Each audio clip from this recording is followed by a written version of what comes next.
College বুলি ক'লে বেলেগ এটা অনুভৱ। যিটো অনুভৱ মানে ক্লাছ 9-10ত পঢ়া ছাত্ৰ-ছাত্ৰীসকলে দেখে বা ভাবে যে মই মেট্ৰিক পাছ কৰাৰ পিছত মোৰ কলেজত পঢ়িম। অফ টাইমত মই কলেজৰ চৌহদত ডাঙৰ গছৰ তলত জিৰণি চৰাত বহিম, আমি ল'ৰা-ছোৱালী একেলগে বহিম, একেলগে পঢ়িম তেনেধৰণৰ।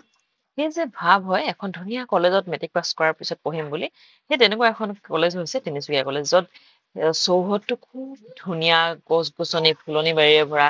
জিৰণি চৰা আছে ডাঙৰ গছৰ তলত আৰু কলেজখন চাৰিওফালে ডাঙৰ গছৰ ছাদ আছে, য'ত মানে ছাত্ৰ-ছাত্ৰীয়ে শিক্ষা গ্ৰহণ কৰোঁতে অকণমানো কষ্ট নাপায়। খুব এটা শান্তি, খুব ধুনীয়া জেগাত পঢ়িবলৈ পাব, য'ত মনটো সদায় ফ্ৰেছ হৈ থাকিব তেনেধৰণৰ আৰু খুব ধুনীয়া কলেজ।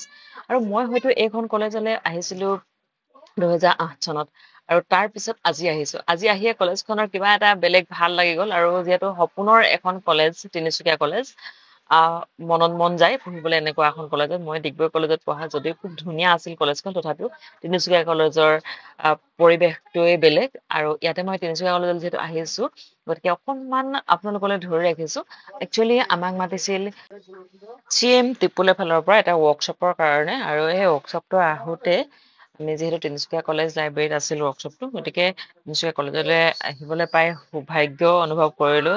বহুত বছৰ হ'লে নহা, আৰু হয়তো এনেধৰণৰ কিবা এটা আয়োজন নকৰা হ'লে তিনিচুকীয়া কলেজলৈ অহা নহ'লেহেঁতেন চাগে, বিশেষ কিবা নাপালে মানে সুবিধা। আৰু এই সুযোগতে আহিলোঁ যেতিয়া তিনিচুকীয়া কলেজলৈ, আৰু আপোনালোকলৈ এটা তিনিচুকীয়া কলেজৰ চৌহদৰ ভিডিঅ' নেৰাকৈ কেনেকৈ থাকোঁ।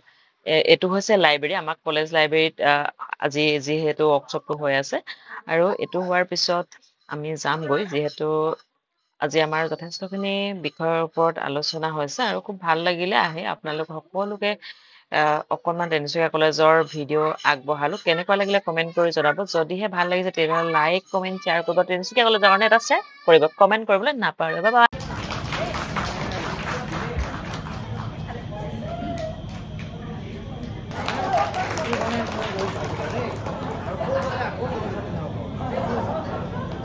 আমি